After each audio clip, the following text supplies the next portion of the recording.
Bonjour et bienvenue. Alors voilà, la crise est passée et la réserve stratégique a parfaitement joué son rôle. On peut dire que la bataille est gagnée. Sauf que le travail ne fait en réalité que commencer. Parce que la phase la plus importante, c'est maintenant. Il faut reconstruire cette réserve pour être prêt pour la prochaine fois. Comment on s'y prend? Allez, on plonge directement dans le plan. Cette citation de Ray Dalio, elle nous met tout de suite dans le bain.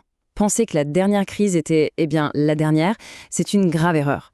Les marchés sont cycliques. La vraie question, ce n'est pas si la prochaine crise arrivera, mais quand. L'enjeu est donc assez simple. Soit on est prêt, soit on est renversé. Voici notre feuille de route pour aujourd'hui. On va d'abord analyser la situation juste après la crise, puis on va voir pourquoi c'est si urgent de reconstruire. Ensuite, on détaillera un plan 2 étapes, on le mettra en pratique avec un exemple concret, et pour finir, on parlera de l'état d'esprit indispensable pour que ça marche sur le long terme.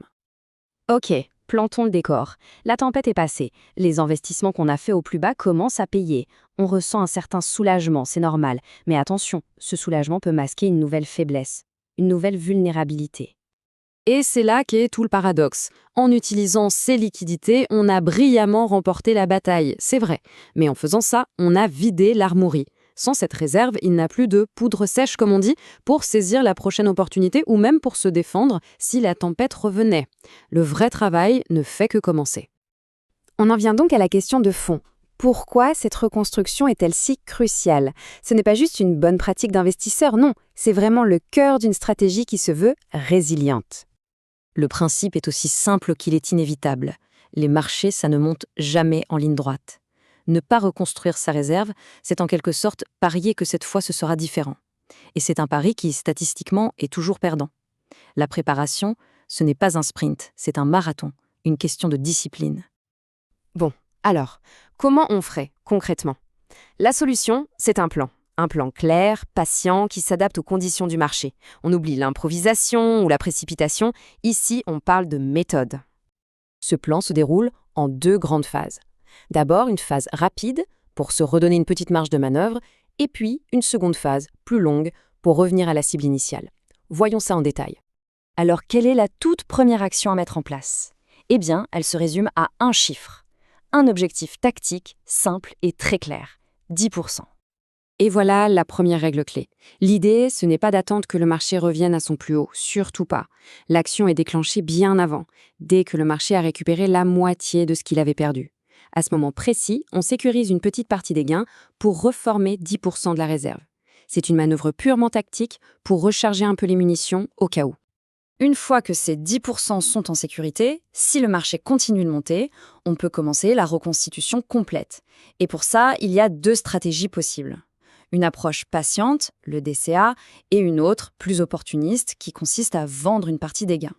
La première méthode, c'est celle de la patience, l'approche DCA, ou investissement programmé. Si le marché remonte tranquillement, sans s'emballer, on continue d'allouer une partie de son épargne mensuelle à ces investissements et l'autre partie à la réserve, jusqu'à ce qu'on revienne à l'objectif de départ. Simple, régulier, efficace. La deuxième méthode, elle, est beaucoup plus opportuniste. Si le marché s'emballe, si tout le monde devient euphorique et que les valorisations explosent, c'est le moment parfait pour accélérer la cadence. On vend alors une petite partie de ses plus-values pour remplir la réserve bien plus vite. Ça peut paraître contre-intuitif, mais c'est précisément quand le danger d'une surchauffe augmente qu'il faut sécuriser. La théorie, c'est bien beau, mais rien ne vaut un bon exemple pour que tout soit clair. Alors prenons des chiffres et voyons comment tout ça s'articule. Imaginons ce scénario. Le marché s'effondre de 60%. On est courageux, on investit la totalité de la réserve stratégique au plus bas. Et puis, le marché se reprend. Il remonte tellement qu'il n'est plus qu'à moins 30% de son sommet d'avant la crise.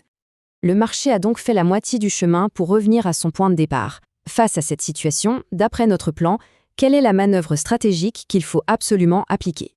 La réponse est mécanique, et c'est ça qui fait toute sa force. On applique la première étape du plan sans se poser de questions. On vend juste assez pour reconstituer ces fameux 10% de la réserve. Le but, ce n'est pas de deviner ce que le marché va faire. Le but, c'est d'appliquer une règle simple pour regagner une marge de sécurité, systématiquement. Maintenant qu'on a vu les règles et les pourcentages, allons un peu plus loin et concentrons-nous sur la philosophie derrière tout ça. Parce qu'au final, c'est vraiment l'état d'esprit qui fait toute la différence.